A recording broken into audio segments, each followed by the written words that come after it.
Gemas perdidas y un cuento. Poesías enterradas con sus versos. Palabras guardadas en papel. Libros que debes leer. Y escritores que tenés que conocer.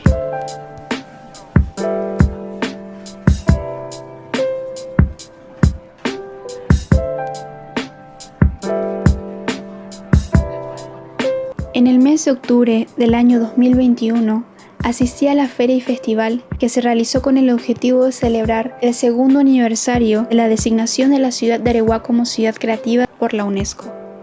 La actividad se desarrolló en la estación del ferrocarril de la ciudad de Areguá, con el objetivo de promover la artesanía local y regional, así como las producciones locales y el acceso a la lectura. También estuvo presente la Cámara Paraguaya del Libro, CAPEL, que participó con una mini feria de libro.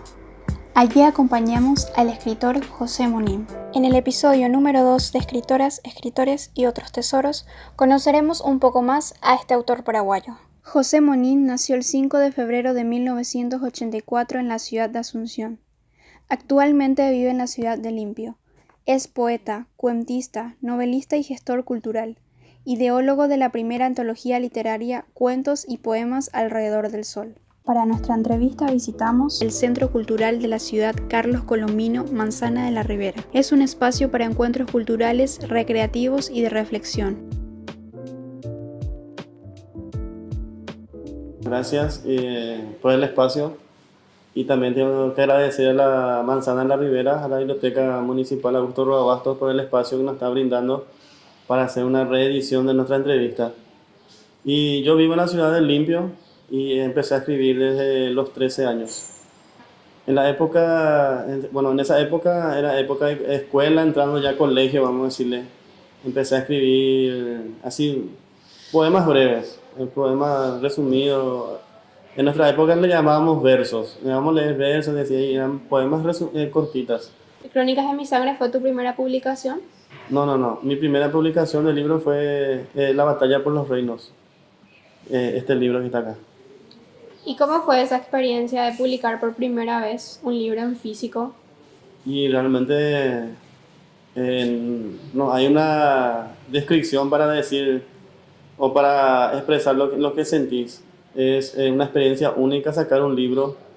Ese es el sueño de todo escritor o todo poeta, vamos a decirle, que tener un libro ya que circule así por la comunidad es algo grandioso. Para mí fue una experiencia única y sigue siendo con mi último libro también. ¿Y qué tal la aceptación que recibiste como escritor paraguayo? Y también el tipo de historia que sacaste, porque no es un género muy común, el de fantasía. Capaz no solemos ver muchos autores nacionales escribiendo fantasía. ¿Y cómo fue la aceptación de ese primer libro? Y en realidad no fue tan aceptado por los lectores, vamos a ser sinceros, ¿verdad? Y a mí no me gusta ocultar nada. Y no fue tan aceptado en el sentido de que me decían que me tengo que dejar de escribir, que me dedique a otras cosas, que escribir no es lo mío, etc. Y en realidad, no, en vez de ser una crítica constructiva, te machacaban más. ¿Y quién eran? Los propios escritores, que tienen más trayectoria, más campo. Y ellos me decían, y no quiero dar nombre, pero me decían, y yo dije, no, yo no tengo por qué hacerle caso. Al contrario, tengo que seguir escribiendo, demostrando mi talento, lo que a mí me apasiona. Y de los cuales tengo ya todo lo que está viendo en la mesa. Raíces de Amor fue mi primer poemario, mi segundo libro. Ese sí tuvo buena aceptación. No sé por qué siempre es poemas o qué, pero tuvo buena aceptación y eso también me animó a seguir escribiendo. De los cuales, ese se publicó en el año 2010, Raíces de Amor. Y después de 8 años salió mi tercer libro. 8 años. Para mí, yo por ejemplo, cuando suelo dar taller de poesía y en una parte del curso, vamos a decirle, siempre le pregunto a los participantes cómo se imaginarían que fuese la poesía. Por ejemplo, ¿vos cómo te imaginas que...? Algunos dicen, yo me imagino que es una silla. Otros dicen, yo me imagino que es una nube. Bueno, ese es lo fantástico de la poesía. Yo yo me imaginé, siempre me voy a imaginar que es una escalera. ¿Por qué? Porque todo, cuando una persona agarra la pluma, como se dice, comienza con la poesía. Y escala y sube y se va, ya va a empezar a escribir relatos, poema en prosa, cuento en prosa, etcétera, se va. Y el último, cuando vos te das cuenta, está otra vez la poesía ahí. Está otra vez la poesía y hay algo más que descubrir, hay algo más que demostrar también. Ese es el poder de la literatura. También me habías dicho en la entrevista anterior que tenés muy buena aceptación en otros países, Sí, que hiciste cursos, diste talleres, sí, no sé si fue en modalidad virtual, presencial, tenés proyectos de otras antologías, si sí, mal no sí, recuerdo. Y eso es muy interesante también, tener aceptación en otros países, que aprecien lo que vos escribís. Inclusive fuiste nominado sí, también. en algunos concursos como autor creativo, Creatividad literaria. creatividad literaria. Sí, Y eso, por ejemplo, fue muy interesante porque ahora yo terminé de leer tus relatos de 17º, la antología, y eso yo te dije, para mí José es así muy turbio, muy, tiene así algo oscuro, algo escondido, es todo misterio, y sí. las descripciones. Y eso me parece muy interesante, habla mucho justamente de la creatividad literaria que tenés. Y bueno, fui aceptado, vamos a decirle, ya porque ya abarqué muchas cosas, en el sentido no solamente de escribir, sino de vender libros también. Eh, como dijiste, en otros países también fui aceptado, porque nadie es profeta en su tierra, como se dice. No sé si todos conocen esa frase, y en realidad es así. Para que te acepten acá dentro de tu propia casa, tiene que haber un grupo selecto que conozcan tus obras y admiren tu trabajo, como se dice. Entonces eso hace que se abran otras puertas, hasta llegar, vamos a decirles, ¿por qué no?, a todo el territorio del Paraguay con las obras. Sí, también di taller de poesía en formato virtual cuando la pandemia arrasó con todo, con los peruanos, a través de la Cámara Internacional de Escritores y Artistas que está en Barcelona, España. Ellos fueron los que abrieron, vamos a decir, el contacto, de los cuales yo di la parte de poesía y Elizabeth Monopoly fue la que dio la parte de narrativa, que es peruana. Y mi idea siempre es que los jóvenes creen su camino como escritores para el futuro. Por eso siempre hago antología con menores de 40 años, como se dice, porque hay una categoría dentro de la literatura que es menores de 40 años. Vos pasás esa edad y ya entras en la edad adulta de la literatura. A mí me pareció muy chistoso leer ese menores de 40 años. Me reí cuando vi la publicidad de lanzamiento de la antología de terror. Me pareció muy gracioso porque es cierto.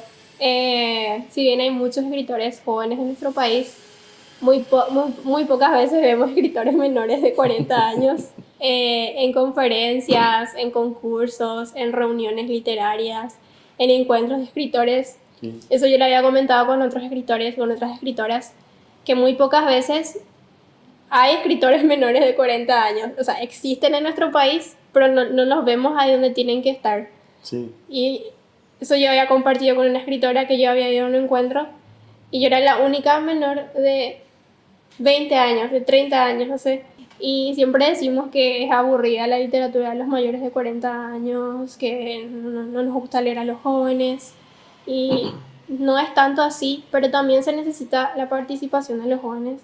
Y me parece genial lo que haces a través de las antologías, porque en la antología 17º también vi que hay muchísimos jóvenes. jóvenes, Sí, tanto escritoras como escritores de 20, 22 años. sí. Y eso para mí es súper genial, motivarlos a publicar sus obras y a darse a conocer. Sí, inclusive me hiciste recordar de uno de los antologados, pero no voy a decir su nombre. Él me comentó y me dijo que él no se siente capacitado para sacar su obra dentro de la antología. Y yo le dije que sí está capacitado, ¿verdad? Que tiene que confiar en lo que hace. Y para eso va, si tiene errores ortográficos es normal, normal.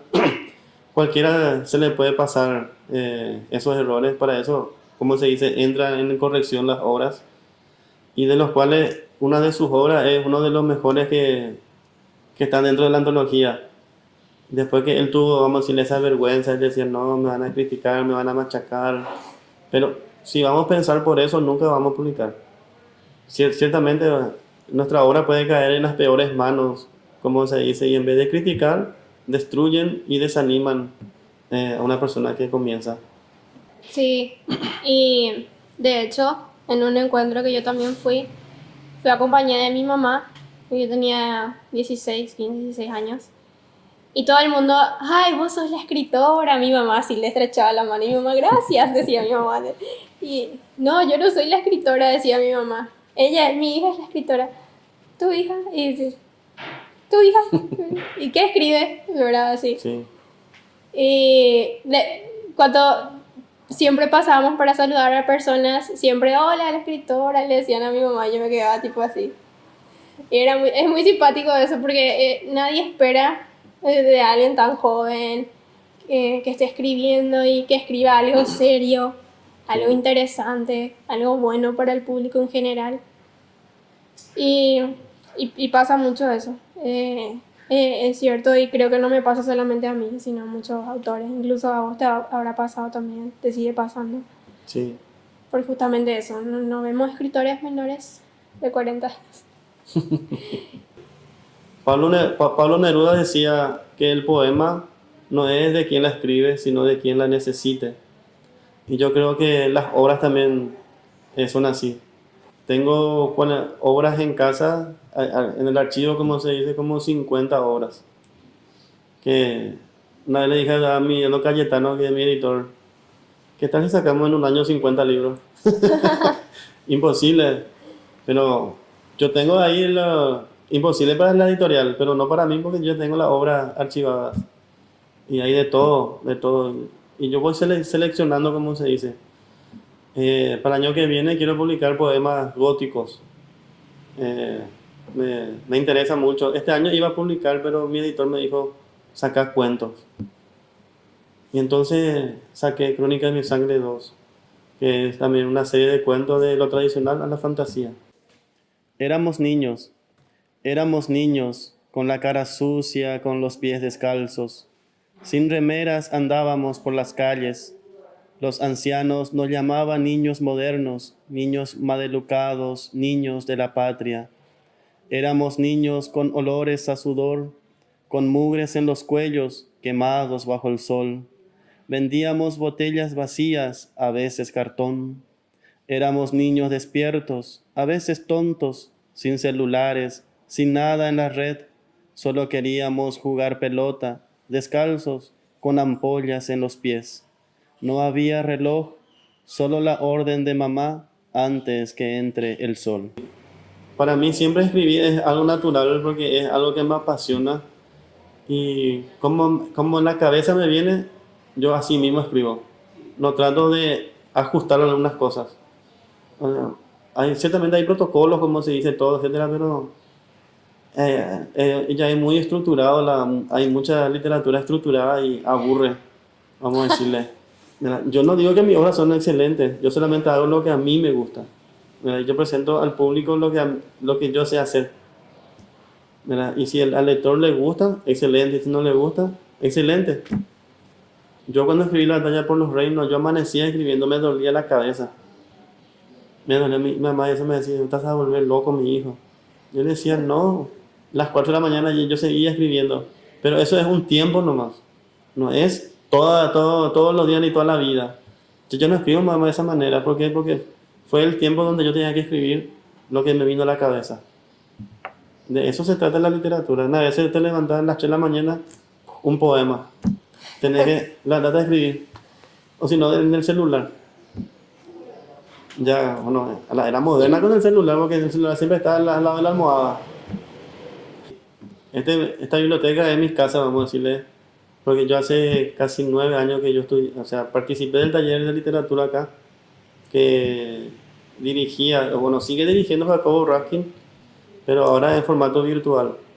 Nosotros con él, en nuestro taller siempre el mensaje principal que él nos dejaba siempre era que debemos encontrar nuestra propia voz. El escritor o el poeta, o el narrador o poeta debe encontrar su propia voz. Y cuando vos encontrás, te vas a escribir toda la vida, hasta el día de tu muerte, como se dice, de la misma forma. Lo que evoluciona es tu pensamiento, tu forma de ver, te vienen más ideas, pero las palabras siempre van a ser las mismas. Caraí, michi, hubai, yasiwan bimbi, urai cuera quepa, pombero turuñe, omonguije, arriero, iñañaba, endive. ¿Te sabes todos tus poemas de memoria? Eso nomás lo que sé de memoria. Sí, yo estaba muy sorprendido. No, y ahí te termino.